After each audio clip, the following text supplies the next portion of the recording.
الحمد لله نحمده ونستعينه ونستغفره ونؤمن به ونتوكل عليه ونعوذ بالله من شرور أنفسنا ومن سيئات أعمالنا من يهده الله فلا مضل له ومن يضلله فلا هادي له وأشهد أن لا إله إلا الله وحده لا شريك له وأشهد أن سيدنا ونبينا ومولانا محمدا عبده ورسوله صلى الله تعالى عليه وعلى آله وأصحابه وبارك وسلم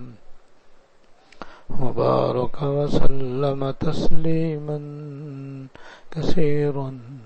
كثيرا أما بعد فأعوذ بالله من الشيطان الرجيم بسم الله الرحمن الرحيم ما آتاكم الرسول فخذوه وما نهاكم عنه فانتهوا صدق اللہ العظیم۔ میرے قابل احترام بزرگوں، حکیم الامت حضرت مولانا تھانوی رحمۃ اللہ علیہ نے حیات المسلمین کی روح نمبر 24 میں 4 باتیں بیان فرمائی ہیں جو بہت ہی اہم اور بنیادی ہیں۔ ایک، اہم کاموں کو مشورے سے انجام دینا، اور اس کی تفصیل پہلے گزر چکی ہے۔ نمبر 2، آپس میں اتفاق و اتحاد سے رہنا اور محبت اور الفت سے رہنا، اس کی تشریح بھی ہو چکی ہے۔ دوسرے، معاملات صاف اور صحیح رکھنا۔ تیسرے، اچھی معاشرت اپنانا۔ اس میں اتفاق کی جڑ اور نا اتفاقی کی جڑ آپ کو بتا دی گئی ہے کہ جہاں بھی اتفاق ہوگا وہاں پر جب اتفاق کرنے والوں میں تواضع ہوگی، اور تواضع سے اتفاق ہوتا ہے، کیونکہ ہر آدمی دوسرے سے اپنے آپ کو کم سمجھتا ہے اور دوسرے کو اپنے سے افضل اور بہتر سمجھتا ہے، تو بس آپس میں محبت بھی ہو جاتی ہے، آپس میں اکرام بھی ہوتا ہے، آپس میں احترام بھی ہوتا ہے، اتفاق و اتحاد بھی ہو جاتا ہے۔ اور نا اتفاقی کی جڑ تکبر ہے، اور تکبر سے پھر بڑے بڑے گناہ وجود میں آتے ہیں، جس کی وجہ سے آپس میں نا اتفاقی بھی ہوتی ہے، لڑائی بھی ہوتی ہے، جھگڑے بھی ہوتے ہیں۔ اور نا اتفاقی کے جو اسباب ہیں جو تکبر سے پیدا ہوتے ہیں، ان کی تفصیل میں نے آپ کے سامنے بیان کی تھی۔ تکبر سے بھی بچنا اور جو نا اتفاقی کے اسباب ہیں ان سے بچنا ضروری ہے۔ اور عرض کیا تھا کہ آج کل اتفاق و اتحاد نظر نہیں آتا۔ بس سمجھو جب گھر میں اتفاق و اتحاد نہیں ہے تو گھر سے باہر بھی نہیں ہے، کیونکہ گھر کے افراد باہر ہی ہیں۔ جو افراد گھر کے اندر ہیں وہی افراد گھر سے باہر بھی ہیں۔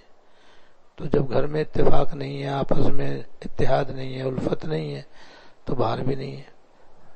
اور بنیادی وجہ وہی ہے جو میں نے عرض کر دی کہ اس کے جو اسباب ہیں نا اتفاقی کے وہ پائے جاتے ہیں۔ ان تمام اسباب کی جڑ ہے تکبر۔ تکبر سے پھر بہت سارے اسباب پیدا ہو جاتے ہیں، بہت سارے گناہ وجود میں آ جاتے ہیں، اور پھر اس کی وجہ سے آپس میں حق تلفیاں ہوتی ہیں، ایک دوسرے پر ظلم ہوتا ہے، اور آپس میں نا اتفاقی ہو جاتی ہے۔ پھر لاکھ کوشش کر لو دل جڑتے ہی نہیں، بھائی دل جڑنے والے کام تو ہے ہی نہیں۔ جن باتوں سے دل جڑتا ہے وہ پائے نہیں جا رہے، وہ پائے جا رہے ہیں جو رات دن دل توڑنے والے ہیں، اور ایک دوسرے کے ساتھ گالم گلوچ اور لڑائی جھگڑا، ایک دوسرے کی حق تلفی، یہ سارے کام ہوتے ہیں۔ تفصیل میں نے گزشتہ منگل عرض کی تھی۔ اس کے بعد معاملات کی صفائی۔ اس سے پہلے حضرت نے ایک حدیث اور بیان فرمائی ہے، اس کی بھی اتفاق میں ضرورت پڑتی ہے، تو وہ میں اس کو پڑھ لیتا ہوں، پھر اس کے بعد اس کے مختصر تشریح ہو جائے گی انشاءاللہ تعالی۔ اس کا عنوان ہے آپس میں صلح کرانے کی فضیلت۔ آپس میں صلح کرانے کی فضیلت۔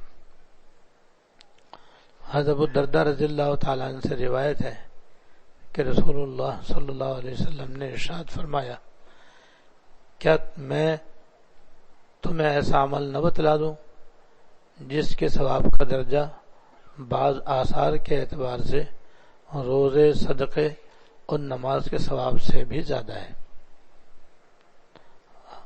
حضرت ابو الدرداء رضی اللہ تعالیٰ عنہ کہتے ہیں کہ ہم نے یہ سن کر عرض کیا، ہاں ضرور بتلائیے۔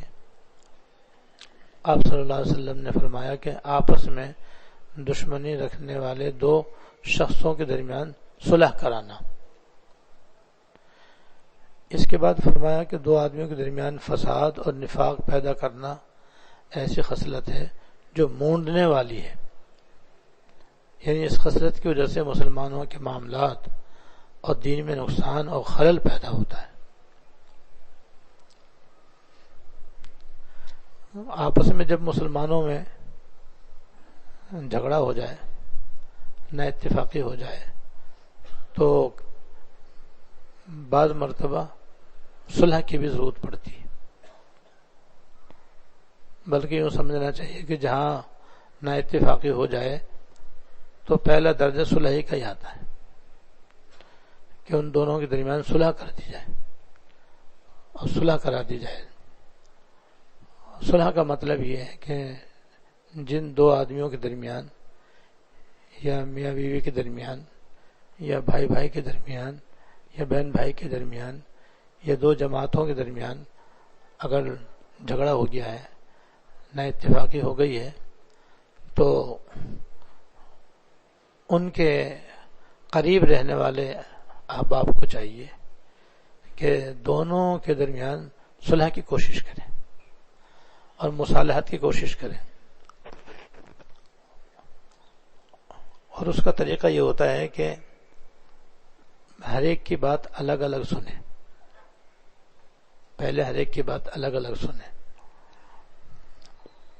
اور دونوں کی بات سننے کے بعد پھر دونوں کو بٹھا کر کے دونوں کی بات سنیں، اور پھر جس کی غلطی ہو اس کو سمجھا دیں کہ دیکھو بھائی آپ نے جو یہ بات کی ہی ہے یا جو آپ نے انداز اختیار کیا ہے یہ صحیح نہیں ہے، اس سے بچنا چاہیے، اسی سے لڑائی ہوئی ہے، اسی سے جھگڑا ہوا ہے اور اس سے نا اتفاقی ہو جاتی ہے، لہذا آپ اس سے احتیاط کرو، اور جس کو تکلیف پہنچی ہے اس کو بھی سمجھا دو کہ بھائی ان سے غلطی ہو گئی، تم صبر سے کام لو اور تم بھائی بھائی بن کر کے رہو، آپس میں میل محبت سے رہو۔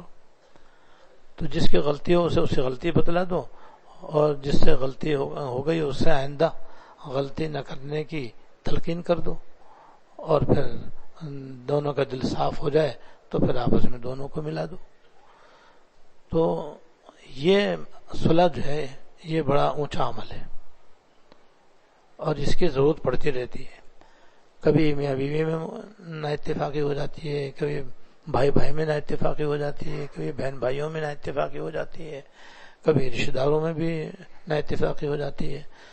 تو ہمارے یہاں صلح صفائی کا بھی رواج بہت کم ہے، صلح صفائی کا بھی رواج بہت کم ہے، اور اس کی اصل وجہ تو وہی جو میں نے بتلایا کہ نا اتفاقی کے اندر بنیادی وجہ تکبر ہوتا ہے۔ اچھا، اس تکبر کی وجہ سے کیا ہوتا ہے، کوئی بھی اپنی غلطی نہیں مانتا، وہ کہتا ہے یہ قصوروار ہے، وہ کہتا ہے یہ قصوروار ہے، اپنی غلطی کوئی مانتا نہیں۔ جب کوئی اپنی غلطی نہیں مانے کبھی بھی صلح نہیں ہوگی اور کبھی بھی محبت نہیں ہوگی، کبھی بھی اتفاق نہیں ہوگا۔ اس کے لیے ضروری ہے کہ اگر صلح کرانا چاہتے ہیں یا مصالحت چاہتے ہیں تو ضروری ہے کہ ہر فریق سب سے پہلے تو سچ بولے، جھوٹ نہیں بولے، نمبر 2 اس بات کے لیے تیار رہے کہ بھائی میں اپنی غلطی مانوں گا. اس کے بعد پھر صلح کا آغاز ہو تو عموماً صلح بڑی آسانی سے ہو جاتی. اور جہاں یہ ہے کہ میں نہ مانوں والی بات کہ میں تو مانوں گا نہیں، غلطی ہے تو اس کی ہے، پھر وہی بڑا پن کی بات آ گئی. اور جہاں تکبر ہوگا وہاں پر ملاپ ہو ہی نہیں سکتا، وہاں مصلح ہو ہی نہیں سکتے، کیونکہ ہر ایک دوسرے کو غلطی کرنے والا بتلا رہا ہے، خود کہہ رہا ہے میرے سے تو کوئی غلطی ہوئی نہیں، میں جو کچھ کہہ رہا ہوں بالکل صحیح کہہ رہا ہوں، یہ جو کچھ کہہ رہا ہے جھوٹ کہہ رہا ہے. تو پھر وہاں پر صلح نہیں ہو سکتی. تو مصالحت کی ضرورت ہے اور مصالحت کی کوشش کرنی چاہیے، لیکن اس کے لیے ان چند باتوں کی بھی ضرورت ہے. بہرحال اس حدیث میں یہ فضیلت ہے کہ بعض آثار کے اعتبار سے 2 مسلمانوں میں صلح کرا دینا یہ کیا کہتے ہیں روزے، صدقے، نماز کے ثواب سے بھی زیادہ ہے. لہذا جب کوئی صلح کرنے والا صلح کرائے تو وہ بھی ثواب سمجھ کر کرائے اور اخلاص سے کروائے اور طریقے سے کروائے.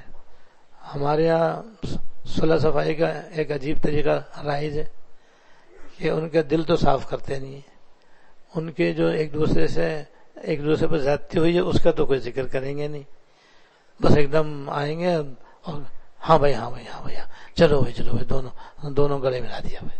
ارے بھائی یہ سینے سے سینہ ملا ہے، دل تو نہیں ملا. دونوں کو زبردستی ہاتھ ملوا دیں گے، گلے ملوا دیں گے، چلو بھائی جھگڑا ختم. تو وہ جھگڑا ختم ہی کہاں ہو، اس کی وجہ تو ختم ہی نہیں کی آپ نے، وہ تو اندر دستور باقی ہے. لہٰذا وہ پھر لڑ پڑتے ہیں اور پھر کیا کہتے ہیں جھگڑے ہو جاتے ہیں. یہ ہمارے یہاں جاہلانہ صلح ہے جو ہمارے یہاں رائج ہے، یہ بالکل بے فائدہ اور بیکار ہے. بھائی جس وجہ سے جھگڑا ہوا ہے، جس وجہ سے نا اتفاقی ہوئی ہے، پہلے اس کو تو اندر سے نکالو. وہ جب نکلے گی تو پھر صلح بھی دائمی ہوگی، وہ پکی ہوگی انشاءاللہ تعالی. اور جھگڑا دل میں نفرت موجود ہے جس وجہ سے تکلیف ہوئی ہے وہ باقی ہے، اور اس کو تو چھیڑے نہیں، بس ایسے زبردستی آ کر کے ہاتھ ملوا دیں یا گلے ملوا دیں. تو یہ بس ہاتھ ہی ملتے ہیں پھر وہاں پر، اور سینہ ہی ملتا ہے، دل نہیں ملتا وہاں پر. جب دل نہیں ملا تو صلح کس کام کی، وہ سب عارضی ہوتی ہے، وقتی ہوتی ہے، پھر دوبارہ وہیں جھگڑا وہیں کا وہیں رہتا ہے. ایسے میں بیوی میں یا ساس میں بہو میں جھگڑا ہو جاتا ہے تو وہاں پر بھی یہی غلط طریقہ عام طور پہ استعمال کرتے ہیں کہ بس وہ سارا زور جو ہوتا ہے کمزور پر آتا ہے. تو ساس کے مقابلے میں بہو کمزور، اور نندوں کے مقابلے میں بھی بھابھی کمزور. لہذا اسی سے کہتے ہیں معافی مانگ، بس تو معافی مانگ لے، پاؤں پکڑ لے، بس اسی پہ زور دے کر کے اس سے معافی منگوا لیں گے. پھر کہتے ہیں چلو بھائی کہاں سنا معاف. ارے بھائی ایسے تھوڑی صلح ہوتی ہے. اس کا نتیجہ یہ کہ وہ ذرا سی دیر کے لیے صلح ہوئی، اس کے بعد پھر وہیں جھگڑا وہیں کا وہیں، لڑائی جھگڑا پھر وہیں کا وہیں. تو وجہ یہ کہ آپ نے جس ظالم کے تو اس کے ظلم سے خبرداری نہیں کیا، اس سے اندر بچنے کے لیے کہا ہی نہیں، اور مظلوم کو زبردستی آپ نے اس کا ہاتھ ملوا دیا، معافی منگوا دی. اس سے کچھ نہیں ہوتا. تو اسی لیے وہ ہمارے یہاں کی جو اس قسم کی مصالحتیں ہوتی ہیں وہ سب بیکار ہوتی ہیں اور تھوڑی سی دیر کی ہوتی ہیں، لڑائیاں پکی رہتی ہیں. تو ہمیشہ بنیادی چیز یہ ہے کہ ہمارے یہاں ایک دوسرے کے حقوق جاننے کا رواج ہی نہیں ہے. بھائی باپ کے بھی حقوق ہیں، ماں کے بھی حقوق ہیں، شوہر کے بھی حقوق ہیں، بیوی کے بھی حقوق ہیں، ان کی ادائیگی کی طرف توجہ ہی نہیں. جانیں گے نہیں تو توجہ کہاں سے دیں گے. تو ہمارے یہاں ایک دوسرے کے حقوق تو جانتے ہی نہیں، نہ جاننے کی کوشش کرتے ہیں. جب نہ جانیں گے، نہ جاننے کی کوشش کریں تو ادا کہاں سے کریں گے. جب ادا نہیں ہوں گے تو بس پھر وہ اندر ہی اندر لاوا پکتا رہتا ہے، اور وہ اندر ہی اندر نفرتیں پیدا ہوتی رہتی ہیں، اور اس کی وجہ سے پھر گھر گھر فساد، جھگڑا، لڑائی، نا اتفاقی عام ہے. یہ تو سب سے پہلا کام یہ ہے کہ ایک دوسرے کے حقوق جانیں، اور دوسرے نمبر پر ان کو ادا کرنے کا اہتمام کریں. اس حقوق کی ادائیگی اگر ہو تو پھر یہی ایسا ہے کہ اسی سے آپس میں محبتیں ہو جاتی ہیں. بھائی سب مل کر ایک دوسرے کے حق ادا کریں گے تو لڑائی کس بات کی. پھر کوئی جھگڑا نہیں، کوئی نہ اتفاق نہیں، سب میں محبت ہی محبت، الفت ہی الفت، اتفاق ہی اتفاق. بالخصوص تواضع بھی ہو تو پھر سونے پہ سہاگا، وہاں تو جھگڑے کا نام ہی نہیں، کوئی نہ اتفاقی کی بات ہی نہیں. تو یہ ہوگا. لیکن پھر بھی اگر کہیں 19-20 ہو جائے گی تو پھر صلح کارآمد ہو جائے گی انشاءاللہ تعالی، اور صلح سے کام چل جائے گا انشاءاللہ تعالی. بہرحال صلح جو ہے یہ بہت اچھی چیز ہے. اور نا اتفاقی اور جھگڑا، اس کے بارے میں فرمایا کہ یہ ہیل حالقہ، یہ چیز جو ہے، یہ لڑائی جھگڑا یہ دین کو مونڈنے والا ہے. یہ جیسے اس طرح سے سر کے بال اڑ جاتے ہیں نا، ایسے ہی آپس میں لڑائی جھگڑا یہ مونڈنے والی چیز کی طرح ہے کہ آپس کی محبت، آپس کا اتفاق، آپس کا اتحاد، ایک دوسرے کا ادب، ایک دوسرے کا احترام ختم ہو جاتا ہے. تو جیسے اس طرح سر کے بال منڈ جاتے ہیں، ایسے یہ جھگڑا جو ہے، لڑائی نا اتفاقی، ایسی نحوست کی چیز ہے یہ، اور ایسی بری خصلت ہے کہ اس سے سب کچھ جاتا رہتا ہے. بھئی ایک دوسرے کا ادب ہے، ایک دوسرے کا احترام ہے، ایک دوسرے کی عزت ہے، ایک دوسرے کی خدمت ہے، یہ جب تک ہے جب محبت ہے. اور جب جھگڑے سے محبت ہی ختم تو یہ سب چیزیں ختم ہو جاتی ہیں وہاں پر. پھر کسی کا ادب نہیں رہتا، کسی کا احترام نہیں رہتا. پھر لڑائی جھگڑے کے اندر دیکھ لو، جو جن کے درمیان لڑائی جھگڑا ہوتا ہے وہاں پہ لوگ اپنے باپ کو ہی مار دیتے ہیں، اپنی ماں کے ساتھ بھی بدتمیزی کر دیتے ہیں، اور بھائی بھائی کو قتل کر دیتا ہے، یا بھائی بھائی سے بول چال بند ہو جاتی ہے، رشتہ داروں سے ہمیشہ کے لیے تعلق ہی ہو جاتی. تو اس نا اتفاقی نے یا تکبر نے یا بیجا غصے نے یا بیجا حق تلفی نے یہ نقصان پہنچا دیا. تو یہ بتلانے کا مقصد یہ کہ اس سے بچو، آپس میں اس سے بچنے کی کوشش کرو. آپس میں اگر کسی سے غلطی ہو جائے، نا اتفاقی ہو جائے، تو بھئی ہر آدمی اپنے غلطی ماننے کے لیے تیار ہو جائے، غلطی مانو، اور پھر بہت جلدی صلح ہو جائے گی انشاءاللہ. گھر کے بڑے ان میں مصالحت کرا دیں، لیکن مصالحت طریقے سے کرائیں.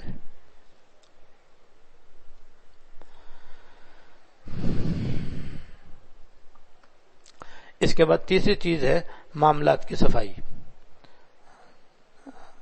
حضرت فرماتے ہیں بھائی یہ بھی بہت اہم اور ضروری چیز ہے، اور یہ معاملات کی صفائی کا نہ ہونا یہ بھی ایک عام کوتاہی ہے.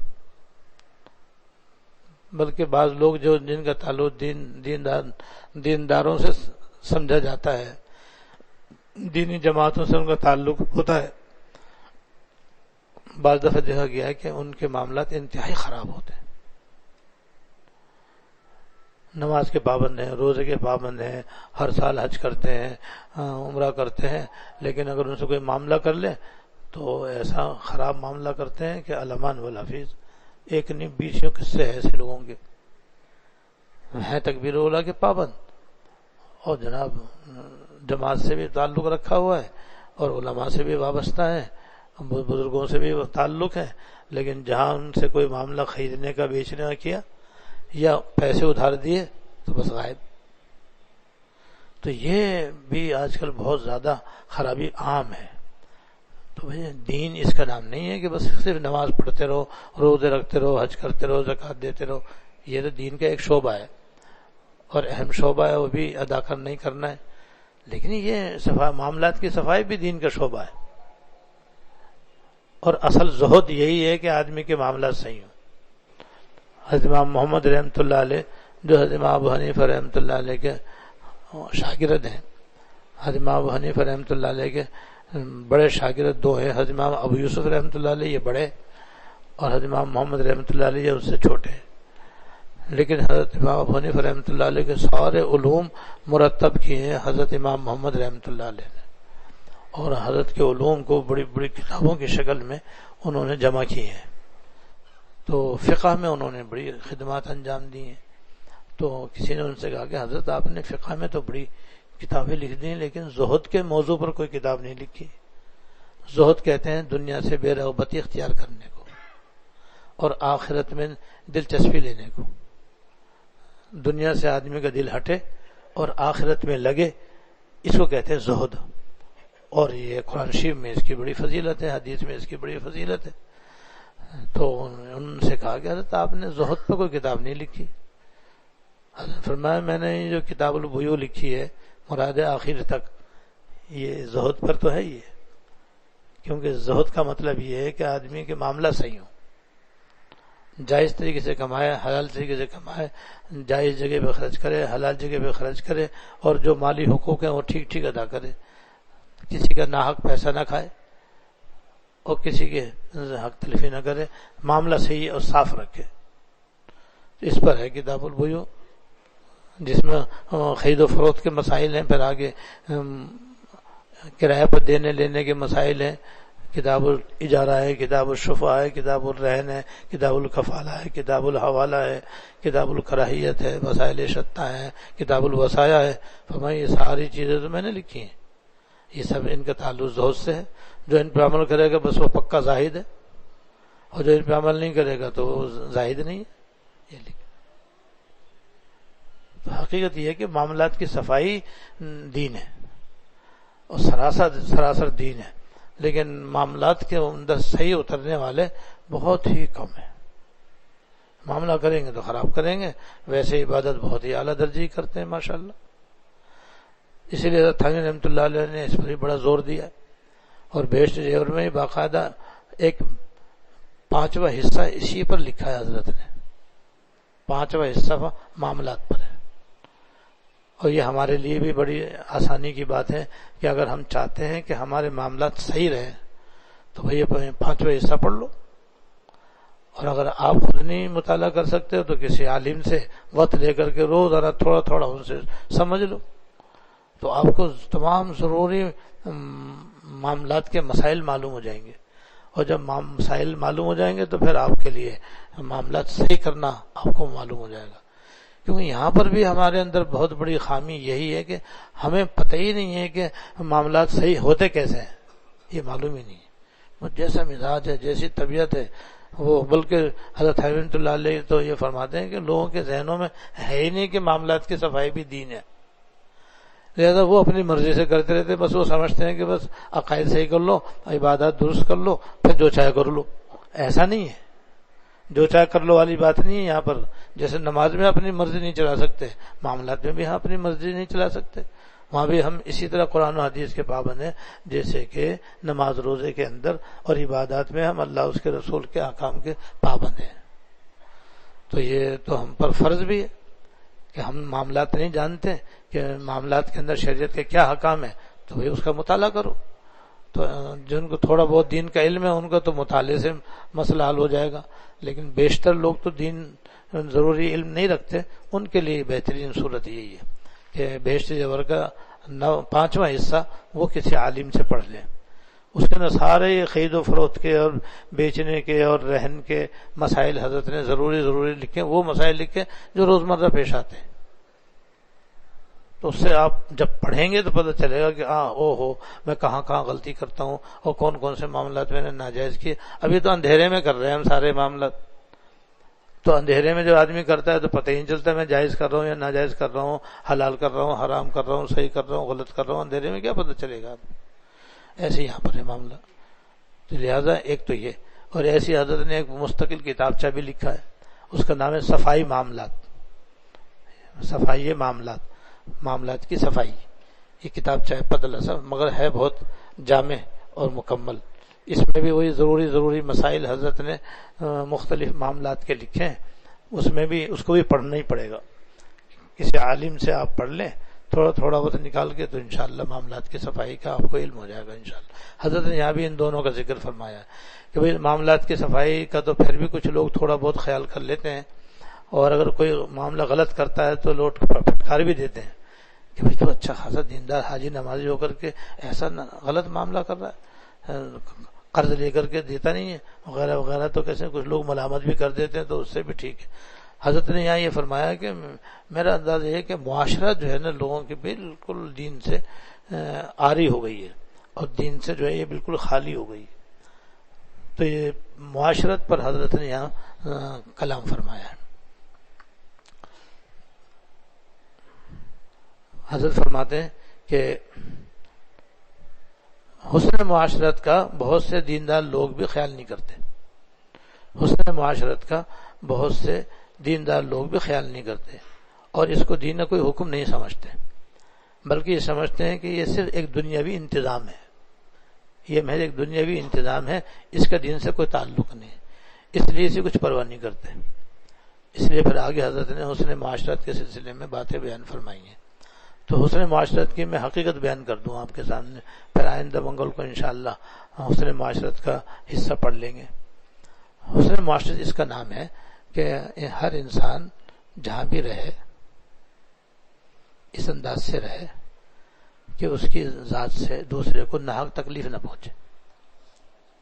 یہ جڑ ہے اس کی، یہ اس کی روح ہے، یہ کہ ہر انسان جہاں بھی رہے اس انداز سے رہے کہ اس کی ذات سے دوسرے کو تکلیف ناحق تکلیف نہ پہنچے۔ ہمارے حضرت رحمۃ اللہ علیہ ایک شعر یاد آ رہا ہے جس سے یہ حقیقت پوری طرح سمجھ میں آئے گی آپ کے انشاءاللہ۔ عمر بھر اس اہتمام میں گزری، عمر بھر اس اہتمام میں گزری کہ آشیاں کسی شاخ تمنا پہ بار نہ ہو، یعنی ساری زندگی اس فکر میں گزری کہ میری وجہ سے کسی کو تکلیف نہ ہو، ساری عمر اس فکر میں گزار دینا، یہ ہے حسن معاشرت کی روح۔ اور اس کا ذرا سی تشریح کرو تو اس کا مطلب یہ ہے کہ بس زندگی ایسی گزارو کہ دوسروں کے حقوق میں کوتاہی نہ ہو، جہاں بھی رہو بس دوسروں کے حقوق ادا کرتے رہو، اور دوسروں کے حقوق ادا کرنے کے لیے حقوق کا جاننا ضروری، یعنی حقوق العباد، دوسروں کے حقوق یعنی حقوق العباد جہاں بھی رہو ادا کرتے رہو۔ لہذا پہلے حقوق العباد کا علم حاصل ہونا چاہیے۔ اس کے لیے بھی حضرت تھانوی رحمۃ اللہ علیہ نے کتاب لکھی ہے، اس کا نام ہے حقوق العباد۔ وہ اصل میں حضرت تھانوی رحمۃ اللہ علیہ نے نہیں لکھی، بلکہ حضرت کے خلیفہ کے خلیفہ حضرت صوفی محمد اقبال صاحب رحمۃ اللہ علیہ نے لکھی ہے، اس کا نام ہے حقوق العباد۔ اور اس حقوق العباد میں حضرت رحمۃ اللہ علیہ کے وہ رسائل بھی اس میں جمع کر دیے ہیں جن کا تعلق حقوق العباد سے ہے، اور جہاں حضرت نے ملفوظات میں اور جہاں حضرت نے اپنے مواعظ میں حقوق العباد پر کلام کیا ہے وہ بھی انہوں نے جمع کر دیا ہے، اور پھر اس کتاب کا نام بھی حقوق العباد رکھ دیا ہے۔ تو اس کتاب میں حضرت کے تقریباً خاصے ارشادات اور حضرت کی تحقیقات، حضرت کے بیانات آ گئے ہیں، یہ بھی بہترین کتاب ہے، اب ملتی ہے الحمدللہ۔ اور ویسے ایک کتابچہ ہے جو حضرت رحمۃ اللہ علیہ کے 5 رسائل پر مشتمل ہے، اس کا نام اسلامی زندگی، اسلامی زندگی، یہ دو عنوان ہیں، اس میں 5 رسالے ہیں، ایک حقوق الوالدین ہے، ایک حقوق الزوجین ہے، اور پھر حقوق حیوانات بھی اس کے اندر ہے۔ تو سب سے پہلے یہ ہے کہ حقوق پہچانے، اور آسانی ہے کہ بیش زیور میں پڑھ لیں، نکاح کے بیان میں حقوق کا بیان بھی ہے اس کے اندر الحمدللہ، اور بہت ہی آسان اور مختصر طور پر ہے۔ تو پہلے نمبر پر ہمیں حقوق معلوم ہونے چاہیے، ماں باپ کے حقوق، اولاد کے حقوق، میاں بیوی کے حقوق، دوست احباب کے حقوق، استاد کے حقوق، پیر صاحب کے حقوق، اور دوست احباب کے رشتہ داروں کے، یہاں تک کہ دور کے مسلمانوں کے، عام مسلمانوں کے بھی حقوق۔ اس کے بعد پھر آدمی ان کو ادا کرنے کی فکر کرے، اور خلاصہ میں نے بتا دیا شروع میں کہ بس اس طرح رہنے کی عادت ہونی چاہیے کہ ہماری وجہ سے نہ کسی کو تکلیف نہ ہو، بس یہ ہے اس کا خلاصہ۔ بس اس طرح سے اگر ہم رہنا شروع کریں گے تو ساتھ ساتھ میں یہ بھی ہے کہ انسان جب کسی کے ساتھ رہتا ہے اور حق ادا کرنے کی کوشش کرتا ہے تو دوسروں سے بھی تکلیف پہنچ جاتی ہے، دوسروں سے بھی تکلیف پہنچتی ہے۔ جب انسان کے ساتھ رہے گا تو کہتے ہیں 2 برتن کھڑکتے ہی ہیں، تو ایسے جہاں کہیں انسان دوسرے کے ساتھ رہتا ہے تو کچھ نہ کچھ دوسرے سے بھی تکلیف پہنچتی ہی ہے، تو اس میں تو بس صبر و تحمل کی عادت ڈالے، دوسروں تکلیف پہنچے تو صبر سے کام لے اور تحمل سے کام لے، اور اپنے سے دوسرے کو تکلیف پہنچ جائے تو معافی مانگنے کی عادت ڈالے۔ تو 3 باتیں ہو گئی بھائی، وہ 3 باتیں ہم اپنا رہے ہیں تو انشاءاللہ تعالی حسن معاشرت کی کچھ نہ کچھ جھلک انشاءاللہ نصیب ہو جائے گی۔ ایک تو حقوق جان کر کے اس کو ادا کرنے کا اہتمام رکھیں، جس کی روح یہ کہ اپنی طرف سے نہ کسی کو تکلیف نہ پہنچنے دیں، دوسروں کی طرف سے پہنچ جائے تو صبر و تحمل سے برداشت کریں، اور اللہ کی رضا کے لیے اس کو برداشت کر کے معاف کرنے کی عادت ڈالیں، کیونکہ معاف کرنے یہ اللہ تعالیٰ کی بھی عادت ہے، سرکار دو عالم صلی اللہ علیہ وسلم کی بھی سنت ہے، اور اس کا بڑا اجر و ثواب ہے۔ درگزر کی عادت ڈالیں، اور اپنے سے پہنچ جائے تو معافی تلافی کی عادت ڈالیں، کہ ہمیشہ بلا تکلف بس اس سے معافی مانگ لیں۔ بس ان تین باتوں پر عمل کریں گے تو انشاءاللہ حسن معاشرت کی نعمت نصیب ہو جائے گی۔ باقی تفصیل میں انشاءاللہ انداز کروں گا۔ اللہ تعالی ہم سب کو عمل کی توفیق عطا فرمائے۔ وآخر دعوانا الحمدللہ رب العالمین۔ اللهم لك الحمد لا نحصي ثناء عليك أنت كما أثنيت على نفسك. اللهم لك الحمد لا نحصي ثناء عليك أنت كما أثنيت على نفسك. اللهم صل على سيدنا ومولانا محمد وعلى آل سيدنا ومولانا محمد وبارك وسلم. ربنا ظلمنا أنفسنا وإن لم تغفر لنا وترحمنا لنكونن من الخاسرين. ربنا هب لنا من أزواجنا وذرياتنا قرة أعين واجعلنا للمتقين إماما. اللهم اغفر لنا وارحمنا وعافنا واعف عنا. اللهم اغفر لنا وارحمنا وعافنا واعف عنا. اللهم وفقنا لما تحب وترضى من القول والعمل والفعل والنية والهدي إنك على كل شيء قدير. یا ارحم الراحمین، یا رب العالمین، یا حی یا قیوم، یا ذی الجلال والاکرام، ہم سب کو دین کی سمجھ عطا فرما، آخرت کی فکر عطا فرما۔ یا اللہ ہم سب کو دین کی سمجھ عطا فرما اور آخرت کی فکر عطا فرما۔ یا ارحم الراحمین، ہمارے عقائد بھی آپ نے اپنے فضل سے درست فرما دیے، عبادات بھی ہماری صحیح فرما دیجیے اور سنت کے مطابق ادا کرنے کی توفیق دے دیجیے۔ یا اللہ اپنے معاملات بھی صاف اور صحیح کرنے کی توفیق عطا فرما، اپنے معاملات کو بھی صاف اور صحیح شریعت کے مطابق کرنے کی توفیق عطا فرما۔ یا اللہ ہمیں حسن معاشرت بھی نصیب فرما، حسن معاشرت کی بھی توفیق عطا فرما، حسن معاشرت کی بھی توفیق عطا فرما۔ ہمارے ظاہر کے بھی ہمارے باطن کے بھی اخلاق کو اپنے فضل سے درست فرما، ہمارے ظاہر و باطن کے اخلاق بھی اپنے فضل سے درست فرما۔ یا ارحم الراحمین، دنیا اور آخرت کی ہر خیر عطا فرما، ہر شر سے پناہ عطا فرما، ہم سب کا خاتمہ کامل و خالص ایمان پر فرما۔ ربنا تقبل منا انك انت السميع العليم وتب علينا انك انت التواب الرحيم. صلى الله تعالى على النبي الكريم محمد وآله وأصحابه أجمعين. آمين برحمتك يا أرحم الراحمين.